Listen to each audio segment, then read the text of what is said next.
Financial statement को हम दूसरा नाम ये भी बोल सकते था final accounts. Eight the end of every year जो अकाउंटेंट है, जो हमारा जो भी अकाउंट्स हैंडल करता है, वो क्या बनाते हैं? Financial statement of the company, final accounts of the company at the end of financial year. This is the date 31 March 31st March. अब ना दिस क्वेश्चन बेटा कि what is the meaning of financial statement. Financial statement क्या है?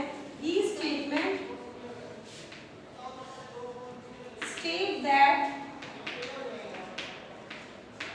क्या income, यानी हम ये बोल सकते हैं प्रॉफिट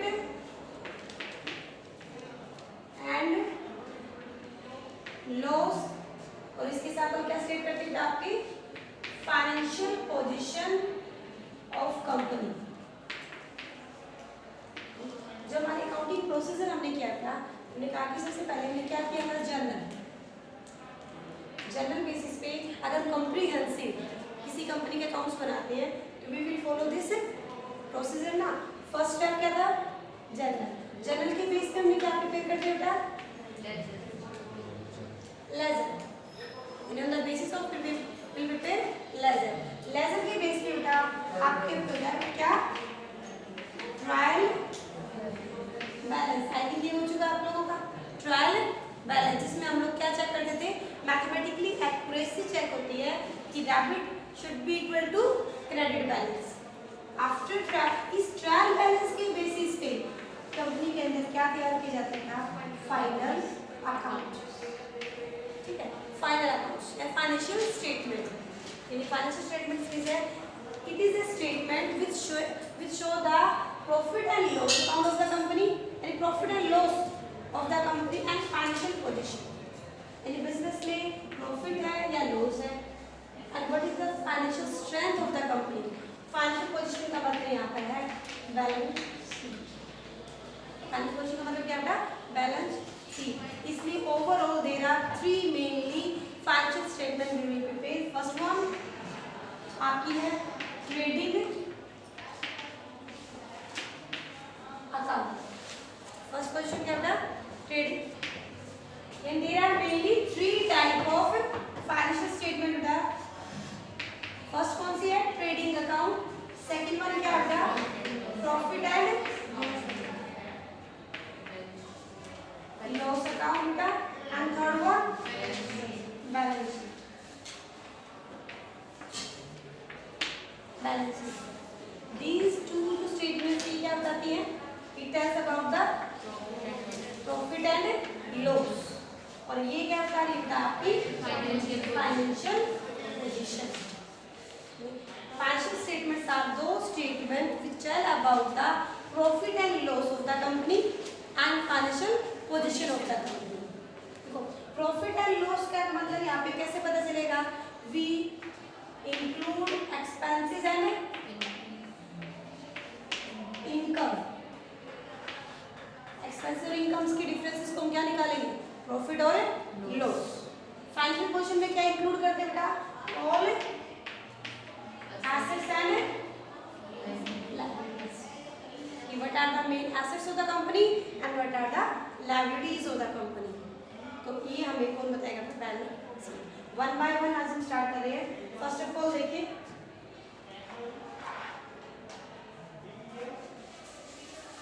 इसको डिस्कस डिटेल में करेंगे। First account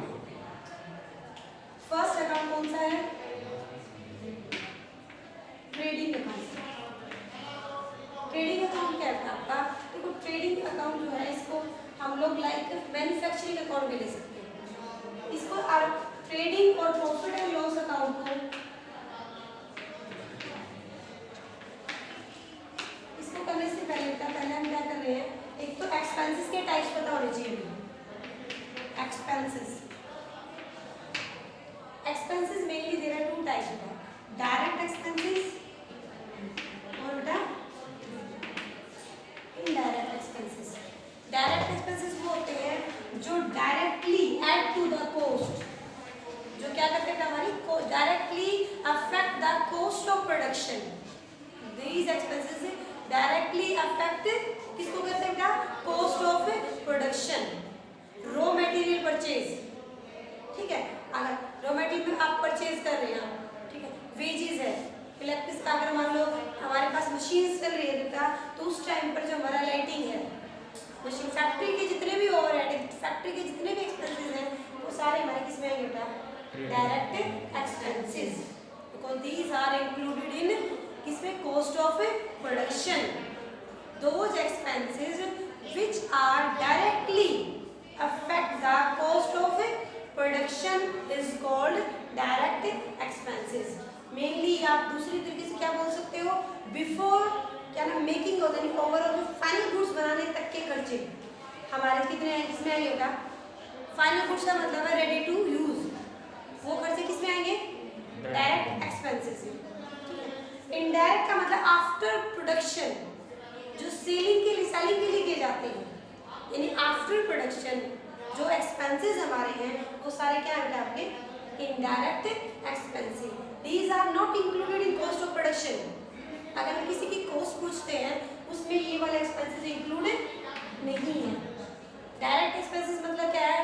that is equal to cost of production, क्योंकि हमारा सामान बनते ही नहीं बिक जाता। Some expenses are left before selling, चाहे वो पैकेजिंग का है, चाहे वो सेलिंग है, चाहे एडवर्टीजमेंट है, चाहे आपका बेड डेट्स है, ये सारे जो खर्चे जो आफ्टर प्रोडक्शन, तो वो सारे किस में आएंगे बेटा? आपके indirect expenses. Direct expenses directly affect the cost of production, indirect expenses बेटा डायरेक्टली आपके नहीं होते, indirectly add to the cost. Trading account yes बेटा, ट्रेडिंग अकाउंट का मतलब? हाँ बता रही हूँ, ट्रेडिंग इसलिए बता रही हूँ, जो डायरेक्ट एक्सपेंसेस और इनकम्स है ना, वो ट्रेडिंग में आएगी। मैंने इन दोनों का डिफरेंस भी इसलिए बताया है क्योंकि फिर आपको इसको करने में आपको कोई भी कंफ्यूजन नहीं होगी। ट्रेडिंग में हम क्या इंक्लूड करेंगे? All direct expense and income. Direct expense and incomes आपकी किस में आएंगी? ट्रेडिंग में। और प्रॉफिट एंड लॉस में क्या आएंगे बेटा? इनडायरेक्ट। इनको इनडायरेक्ट एक्सपेंसेस को हम लोग ओवरहेड्स भी बोल देते हैं, ओवरहेड भी आप इसे बोल सकते हैं, ठीक है। ट्रेडिंग अकाउंट क्या होता है? What is the meaning of trading account? It is a account which is prepared to know the gross profit and gross loss. यानी ट्रेडिंग अकाउंट में क्या निकालेंगे बेटा? Gross profit and gross loss, क्योंकि अभी इनडायरेक्ट तो इसमें इंक्लूड ही नहीं है। टोटल परचेज इतने की हुई, सेल इतने की, उसके बाद आप एडवर्टीजमेंट का खर्चा है, जो सेलिंग डिस्ट्रीब्यूशन के एक्सपेंसेस है बेटा, आपके एडमिनिस्ट्रेटिव जो एक्सपेंसेस हैं वो सारे इसमें नहीं आएंगे। तो इसलिए वो खर्चे जब माइनस कर दोगे तो क्या निकल जाएगा बेटा? आपका नेट प्रॉफिट।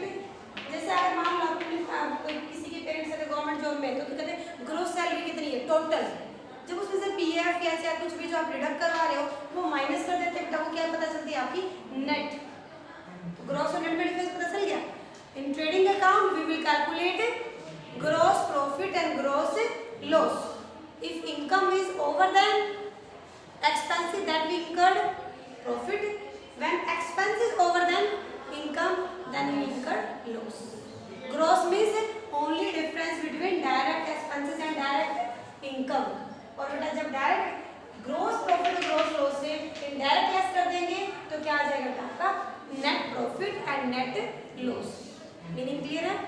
नाउ अब बैलेंस शीट में आपको पता ही है बेटा, बैलेंस शीट। बैलेंस शीट में क्या रिकॉर्ड करेंगे? What is the meaning of balance sheet? It is, इसको हम क्या कहते हैं? It is a financial positional statement. इसका दूसरा नाम क्या बोल सकते हैं? It is also called financial position statement because it tells about the companies financial position. ये कंपनी की क्या बताती है? आपकी फाइनेंशियल पोजीशन, कि आपकी कंपनी की फाइनेंशियल पोजीशन का मतलब है कितनी मेरी वेल्थ है, कितनी मेरे पास एसेट्स हैं और कितनी ऐसी लायबिलिटी जो मुझे चुकानी है। तो वो हमें क्या बताती है? किसी भी कंपनी की फाइनेंशियल पोजीशन, तो वो हम बैलेंस शीट। तो अब आपके वन भाई ये तो आपके लिए थ्योरेटिकल कॉन्सेप्ट है कि ट्रेडिंग क्या है, प्रॉफिट एंड लॉस क्या है एंड बैलेंस शीट क्या है। ट्रेडिंग मीन्स इसलिए इसको मैन्युफैक्चरिंग मैन्युफैक्चरिंग अकाउंट में बोल सकते हैं। क्यों? क्योंकि मैन्युफैक्चरिंग तक का खर्चा इसमें रिकॉर्ड करते हैं, ठीक है ना। देन बेटा प्रॉफिट एंड लॉस अकाउंट, इसमें हम इनडायरेक्ट एक्सपेंसेस लेस और इनकम रिकॉर्ड करेंगे। बैलेंस शीट में हम एसेट्स एंड लायबिलिटी रिकॉर्ड करेंगे। Now we are going to start the format of these 3 account, how to prepare the trading account, how to prepare the आपका profit and loss account and how to prepare the balance sheet. आज हम सिर्फ इसके format की करेंगे, next chapter में इसकी totally जो एडजस्टमेंट्स है वो दी हुई है, ठीक है। अभी देखिए क्योंकि बीच में राइट आउट की ट्रेडिंग अकाउंट बेटा फॉर्मेट क्या है, trading account for the year ended. यहाँ आप लिख देंगे जिस भी, मान लो फॉर एग्जांपल अगर मैं इस साल की बना रही तो क्या होगा बेटा 31 मार्च 2020, क्योंकि मार्च में बनते हैं आपके। तो ट्रेडिंग अकाउंट के फॉर्मेट में ये हमारा कौन सा कॉलम है, डेबिट साइड, और ये कौन सी बेटा क्रेडिट साइड। इसमें हम क्या राइट करेंगे, पर्टिकुलर, और आप क्योंकि इसमें डेट कॉलम क्यों नहीं है, इट इज प्रिपेयर्ड ऑन 31 मार्च 2000, जो मतलब जो भी ईयर आप एंड ऑफ द डे, क्योंकि पूरे साल की एक्टिविटीज यानी पूरे साल की ट्रांजैक्शन में विल रिकॉर्ड है। ये हमारी क्या है, समरी ऑफ द अकाउंट्स। आपने बनाया ना जनरल, लेजर, ट्रायल बैलेंस, तो फाइनल अकाउंट्स क्या है, समरी है। तो वी विल प्रिपेयर ऑन 31 मार्च, जो भी आप इस साल में बनाते हैं। पर्टिकुलर बेटा अमाउंट, पर्टिकुलर एंड अमाउंट, ठीक है। ये आपका ट्रेडिंग अकाउंट जो होता है it is a nominal account. What is the nature of trading account बेटा, it is a nominal account, nominal nature account. Nominal nature के रूल क्या है, expenses debit and profit and income credit. expenses and losses are debited, incomes and gains are credited। तो इसका मतलब है हमारे expenses कहाँ लिखे जाएंगे, इस साल, और इनकम्स एंड प्रॉफिट कहाँ लिखे जाएंगे बेटा, ठीक है। अभी स्टार्टिंग मैं आपको बिल्कुल आपको सबसे पहले बेटा हमारी स्टार्ट होती है हमारे पास, क्योंकि every year we will not start the business, क्योंकि कंटिन्यू बिजनेस होता है, तो हमारे पास पिछला स्टॉक बचा भी नहीं है। तो यहाँ स्टार्टिंग में क्या लिखेंगे, टू ओपनिंग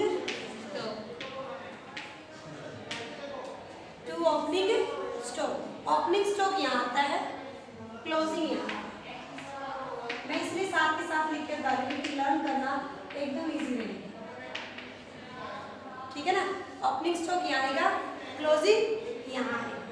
सेम बेटा क्योंकि मैंने कहा ये हमारी क्या है, तो यहाँ परचेज है क्योंकि एक्सपेंसेस है, ठीक है बेटा। यहाँ से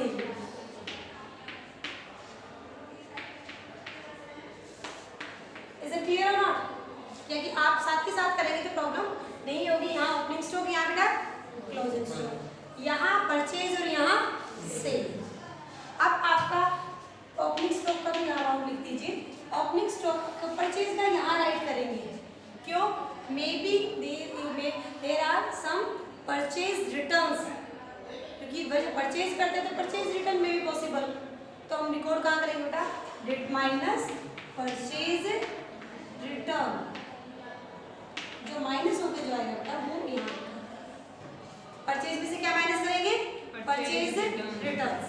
सेल में से क्या माइनस करेंगे, sales return.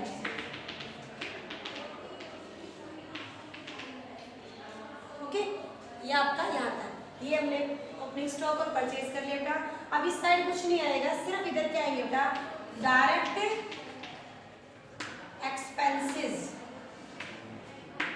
Direct expenses, direct expenses में क्या क्या चीज आ सकती हैं, जो मेन जो हम लोग आपके जिस क्वेश्चंस वगैरह के अंदर गिवन होती है बेटा, क्या क्या, वेजेस, ठीक है। वेजेस, क्योंकि जो वेजेस किसको दी जाती है, जो डायरेक्ट हमारे लेबर ओवरहेड, जो लेबर जो होती है ना, जो हमारे डेली वेजेस होते हैं। सैलरी है, it is included in direct expenses, क्योंकि ऑफिसेज वगैरह में यूज होती है। तो वेजेस इसमें आएगी, सैलरी प्रॉफिट एंड लॉस में आएगी। तो वेजेस बेटा, इसके बाद आप क्या, इसमें जो मेन डायरेक्ट एक्सपेंसेस है, फैक्ट्री का फ्यूल, पावर एंड गैस, अगर से आप चला रहे हो कोई मशीन्स वगैरह का, क्योंकि तीनों में से किसी से भी चल सकती है, ठीक है। इसके अलावा कैरेज या वर्ड बोल सकते फ्राइट, ये क्या है बेटा, रेंट हम कहते हैं मकान के किराए को, कन्वेंस चार्ज बोलते हैं जब हम जाते हैं, पर्सन जाता है ना बाय बस या बाय ट्रेन वगैरह, फेयर बोल देते हैं वर्ड का। कैरीज और फ्राइट होते हैं बेटा ट्रांसपोर्ट है फेयर, यानी जब हम गुड्स को मूव करते हैं one place to another place, that is called carriage.